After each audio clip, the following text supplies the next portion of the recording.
Hey everybody, it's your girl, Angel Queen. It's Angel Queen's Triumph. Um, almost finished. I just have one piece to finish. That's this here.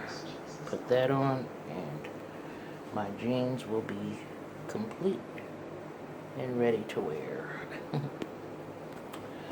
Just wanted to go over a few things. My simplistic life now. And in the meantime, I'll just do a few things that I need to get done in here still. But if you go back on my old channel, Treasure Lights Breakthrough, you'll see how the room used to be. And I had taken it from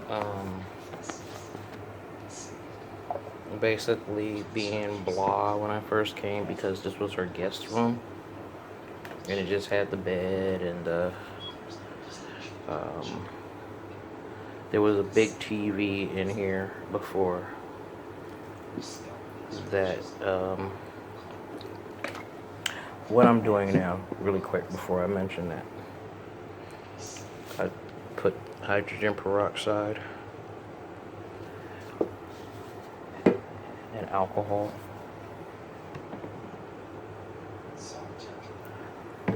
on my washcloths that I use for the shower after I wash them, and I just washed the rest of my laundry because mainly because I wanted to get the shower curtain lining cleaned. It's already been replaced, but and I don't break the top, I just poke holes in it with the alcohol.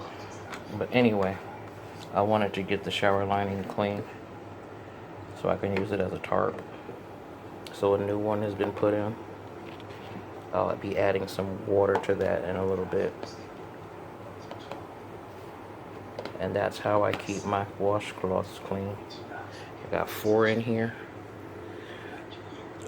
There's 2 purple hand gloves, 1 pink one. Pink one's for the hoo-hoo, purple one's for the body, white one's for the face, and the blue one is for the back side. So yeah, anyway, I made this here. You'll see this on my old videos on Treasure Lights Breakthrough. I made this out of foam. The foam that used to be on the bed, and the reason I did that, I even washed this foam in the wash machine too. So I just cut it because it used to go on the bed. I cut it in 3 pieces and then just covered it with the thing that came with it. Underneath that, on top of that is the blanket that somebody gave to me when I was in a shelter in New York. They gave me this blanket to come on the bus with. And that's also where I got my neck pillow and the pink pillow that I have. They gave me that. They went out and actually bought these things for me. It was a person who really liked me a lot. A female named Evelyn. And she bought me this pillow.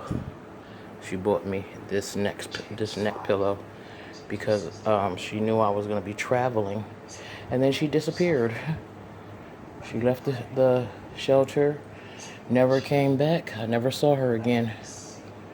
I don't know why she had done that, but I do know that she was going through a lot of mental illness as well, and she was definitely very paranoid. I bought this from the Dollar General when I first came, maybe about I'd say a year after I came here. It's already starting to get ripped up and whatnot.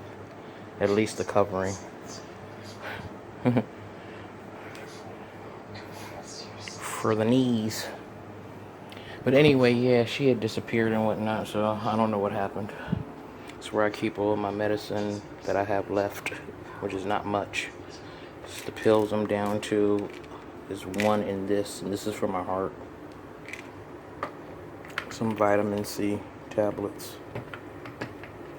And I think these are for my heart, but I'm not quite sure, so I have to look that up to make sure that that's what that is. I stopped doing the Advil PMs and just regular Advils. Some itch cream from the mosquito bites I get when I'm out there. And acid tablets, because after a while taking Advil PMs for a while would start my stomach hurting. But anyway, that's that. Of course, my Lysol and all that. Down here, I emptied this out. And I only have ace bandages, my knee brace, and I have the ace bandages in case the knee brace isn't tight enough. My ankle brace, and my first aid kit. And these are the Clorox trash bags that I was mentioning, I think, in a different video, and it's not on this channel. It might be on my Treasure Light channel, but I used and I had taped them together like 3 at a time. I flipped them inside out, taped them together, and put them at the bottom of the tent, so that any water that did get in didn't turn into mildew and mold and all that. I use them as regular trash bags too for my little trash can over there. But this is all the tent stuff. These are all the plastic that's going to go around the tent at the bottom on the outside. The plastic that's going to go on the inside at the bottom, because the bottom is not waterproof, even though when I got it off of Amazon it said it was. This is the tent itself. Sleeping bag. All of the poles, and I made my own guidelines and all that, so all the poles and everything else is in this, and the tent poles and everything else is in that bag. My yoga mat that I use at the bottom as well, because it's made of like a rubber, and so it's waterproof, so I use that as well at the bottom of the tent on the inside. And it's just extra padding for me, really, but also protection, or it was protection back then for the water. But now, because I'm going to be doing this a whole lot different, I won't be needing to worry too much about water, so it'll be mostly for comfort. This was the old backdrop that I had bought for my videos, and now all of the stuff faded because it was literally out there covering the tent, and it faded. The scene was and like I said, you can go on the Treasure Light Breakthrough channel, because that had like what this was before. It was just like a nature scene through a window, but it's faded from the rain and everything else going on it. But it's also like a plastic material. Unfortunately, it still kind of got like wet, and then eventually it was too short, so it really wasn't protecting the bottom of the tent. This is a picnic tablecloth, plastic, but it's very thin. But this is what's going to be going on the bottom on the outside, because like I said, when I looked at the reviews, everybody was saying the same thing about it not being waterproof at the bottom of the tent. I don't know what these are going to be used for, but they came with my bonnets, my shower cap bonnets. I got some tape here. That's what I'll be using. Along with, I gotta go in there and get out the glue that I used to use to put together my just a plastic, regular plastic garbage bag, but it's got Febreze, and I'll be using that as my garbage bag. That will actually go inside of this old nut container. Basically, cleaned it out, and I'll be using that This is before I had another one of those I was using as my actual bathroom. um, this is just to cover up anything like any of the cords if I decide to use a plug again. It's just a cover for an umbrella that you get at the supermarket. So when you come inside the supermarket with a wet umbrella, they have those just conveniently for you to use right outside their door. Some more plastic that can go on the inside of the tent. And this can literally go over my pillows because it actually used to be 4 pillows when I bought the jumbo pillow. Not the one I have right now. Because the one I have right now I got off of Amazon, the 2 pillows. But the pillow that goes on the bed there that I have, that I did get from Dollar General, it didn't come in this. This is a different pillow that I had gotten a long time ago, but I ended up giving that to my nephew when he came because he needed some pillows for the bed. But this is also another fur pillow underneath that. So everything that you see here that's like this kind of plastic goes on the inside of the tent at the bottom, just to make sure any water that does seep in for whatever reason, I'm covered. It should stay very dry. And that's the end of that. What I've done in, oh yeah, emptied out all the drawers. And the purpose of that is for the simplistic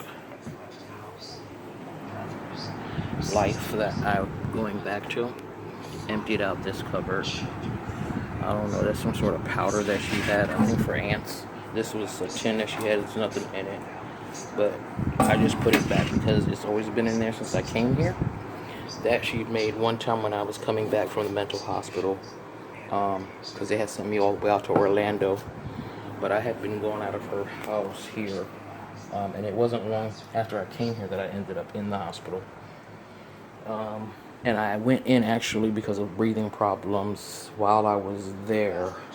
I had an episode and I was sent to, I was Baker acted to a place called Coral Shores, then turned around and Baker acted to another place called University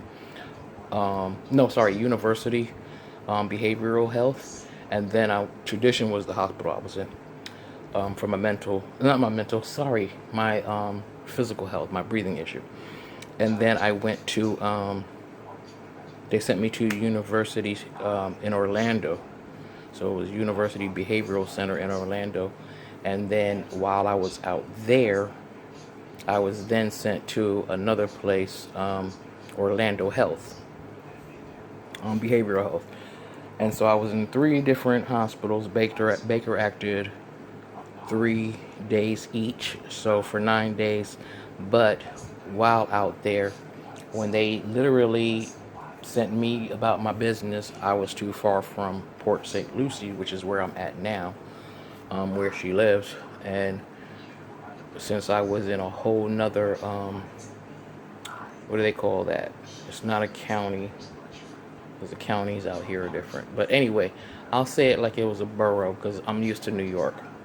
So the other area of Florida, I was so far out that I ended up homeless. And so I had to go into the Salvation Army shelter out there, and they don't help you. After, I think, the first 3 days you're there, you have to give them $3 a night. If you're broke and you can't pay, then you're out on the street. So, the fact that I was even sent to Orlando from out here in the first place was a problem. When I was leaving the hospital after the second day I was there, I knew I was going to have to leave after the third day. So I called up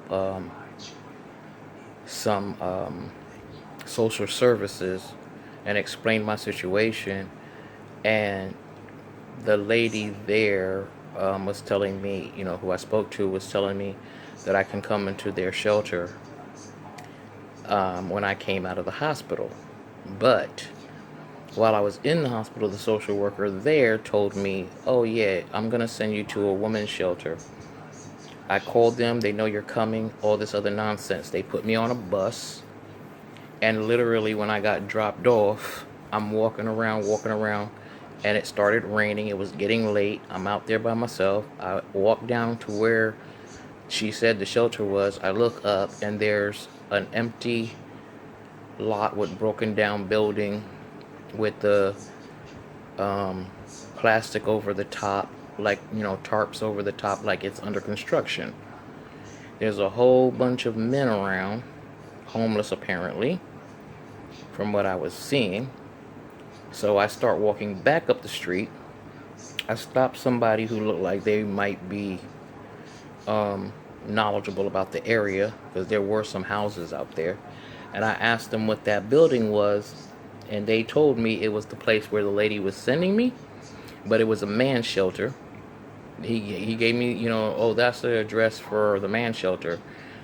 And I said, what's the address? And he told me the address, and it was the address she gave me. So that lady never spoke to anybody. The social worker in the mental hospital never spoke to anybody.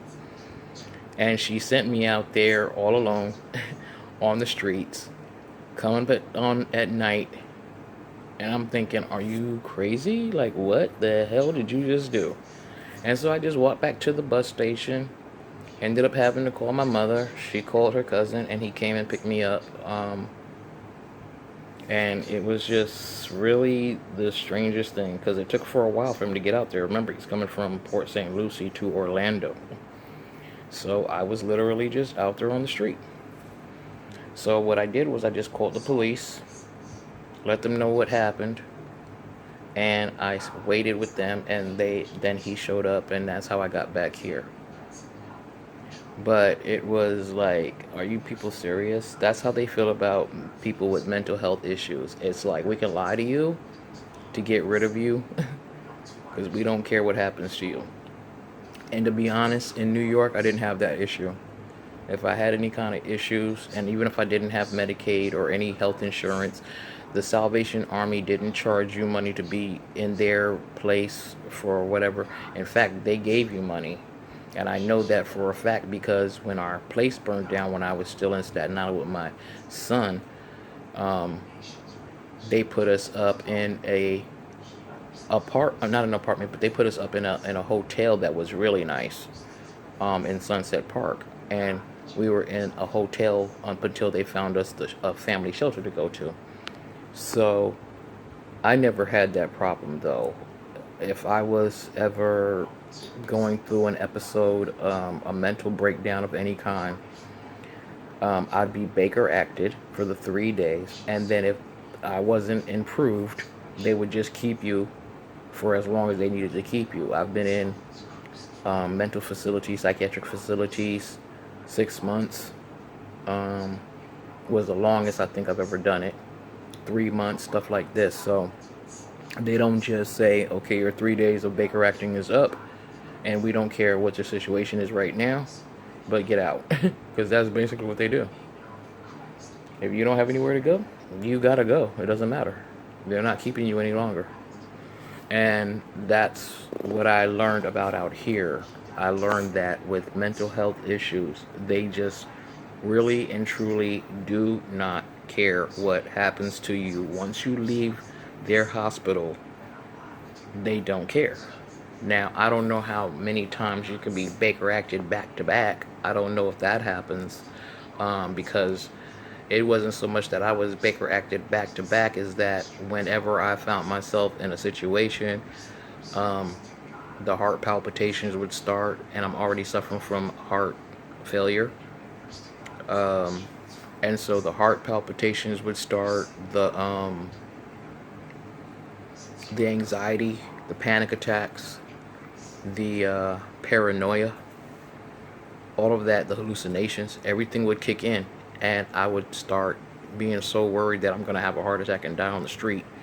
that I would have to call an ambulance. And when they take me to the hospital, after they check me inside the ambulance, they're like, okay, your breathing is labored and you're not getting enough oxygen and your heart rate is up and your blood pressure is like skyrocketing. So they would immediately take me to the hospital. And again, I'd be in there and they would ask me, about my mental stability and then move me somewhere completely different and Baker act me again. But they would Baker act me to a different place, not the same place I was in before. So that's why I'm like, something's going on here that doesn't make sense to me. And then when they did that to a friend of mine, where they literally, he tried to commit suicide every single time that they sent him out because he was also homeless. And we actually met in the university behavioral health hospital. That's where we met. And he would try to commit suicide. He was homeless. He was sleeping behind a car wash, washing in a little lake that they had behind there, and literally sleeping on the ground. And he would get drunk, take a whole lot of his medication that they gave him, and he would be found by somebody, I guess, that works in the car wash, the following day or the same day, whenever, and call an ambulance, and he'd be Baker acted, and then they would send him home again, which is homeless, send him back onto the streets again with another prescription of medications. And I'm sitting here saying to myself, you know what? You people really just want someone to commit suicide so you don't have to deal with them anymore. And I've noticed that a lot out here. And I'm not used to that. I'm used to getting help when I need it. I'm used to getting medical attention when I need it. I've never heard of, because you live in somebody's house, you can't have Medicaid. Because you live in somebody else's house, you can work. Like, I've never heard of that. When I was in the shelter, I was still considered homeless when I was in New York. They still considered that homeless. And you can be on Medicaid. In fact, they'd help you get on Medicaid. They would help you get your psychiatric doctors. They would make sure that inside the shelter there was like the nurses station that you go downstairs to whenever you were having something going on at that moment. And if they needed to, they'd send you to the hospital. If they can solve whatever the issue was there, they'd solve the issue there. But that was also with inside the shelter. However, the government never looked at that as you being in your own place. They believed that was still considered being homeless. So my thing is, when you're here, you have to literally be outside on the street before you can have Medicaid. Because they are not trying to help you in any other situation. I've been to the hospital I don't know how many times without Medicaid or any medical insurance, and they didn't try to keep me. But when I was temporarily on SSI for 6 months and I would go to the hospital, they would try to keep me a week for my medical conditions. They would admit me, take me upstairs, and keep me for a week until I'm like, okay, you know what, I'm out of here because you people aren't really doing anything for me. And I would just leave. I would take the IV out of my arm seriously and leave. And they wouldn't call to find out where you went. They wouldn't check on you. They didn't care. When I was in New York, I left the hospital one time and they called my mother here in Florida asking if she knew where I was. She said, I live in Florida. How am I supposed to know where she is? But I was at the ferry terminal, and I called her. When I called her, she was like, hey, they called me and was asking me about you, and this, that, and the third. I told them I live in Florida. But even they were checking to somebody in a whole other state to see if they knew where I was. Out here, I walked out of a hospital, walked around the hospital and everything before I had called a Lyft to bring me back here to her place. I walked around the hospital. I know they went in the room and seen the IV and everything else laying on the bed. Didn't bother to look for me. Didn't send any of the security to look for me. Didn't call when I was finally back to her place. Nothing. Because I'm trying to tell. But they send the bills. They send them bills. So I just realized out here is not conducive to being ill. It's not a good idea to have any ailments. You put me on SSI, say I qualify because I have all of the requirements to be on it, and then turn tell me, you know, like take me off of it because you say now I'm able to work and I'm able to do this and able to do that and I don't have a disability. I'm like, what? Huh? How do you figure? I don't understand that. I don't understand that. That doesn't make sense. Like, okay, whatever. I don't have time for it. So I've applied again and we'll see what happens this time around. They still haven't said anything yet about the Medicaid, but I'm gonna need that in order to see doctors. Because I can't just, every time I'm having a problem, keep going to the emergency room. That's just piling up bills. Not to say that if it gets so bad that I won't go to the emergency room, but I just can't keep going, you know, because I have this problem and that problem. And I definitely can't go to the hospital every time and be Baker acted, because now that they did that, I'm fearful of them sending me to a whole nother area in the state where I can't just get back by taking a cab or my nephew come pick me up or something like that. I would have to literally, like, be from, you know, like so far away, and that's just, I don't understand that. I truly just don't understand that. So yeah, that's what's going on. I'm gonna be taking a small journey soon, so that's why I packed up my stuff. Oh yeah, I didn't show the closet what I did with my things. So this is all of my stuff packed away. Oh, okay, there we go. Yep, that's all my stuff, neatly packed away. Some of it in its original boxes, some of it in boxes that it came in from when I ordered it from Amazon.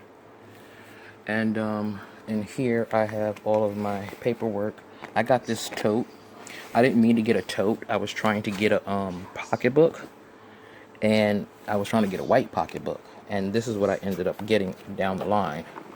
But I was trying to get a white pocketbook, and I ended up getting this one later on, and it has like a white little purse that goes on the inside, but I just took it out, use it for something else later.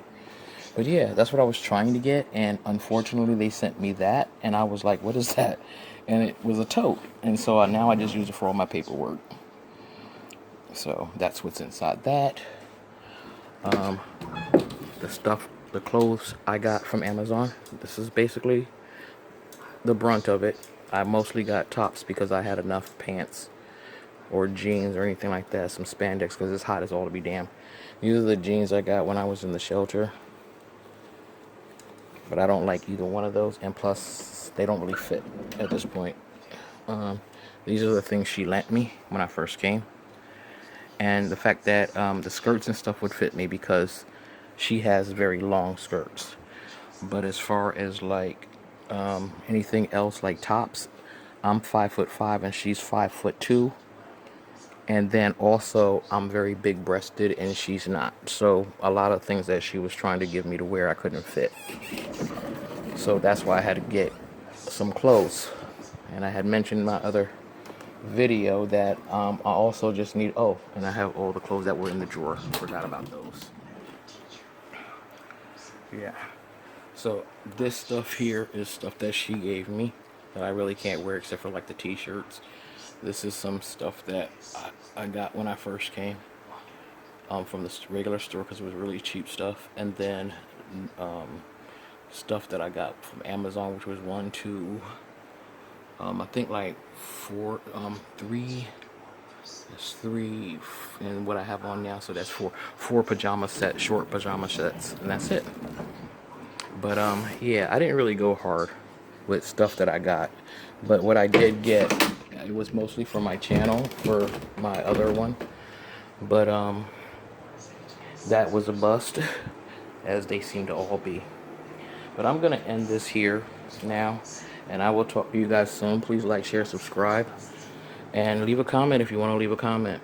All right, thanks for watching, and I'll be back to talk about something new soon. All right, bye.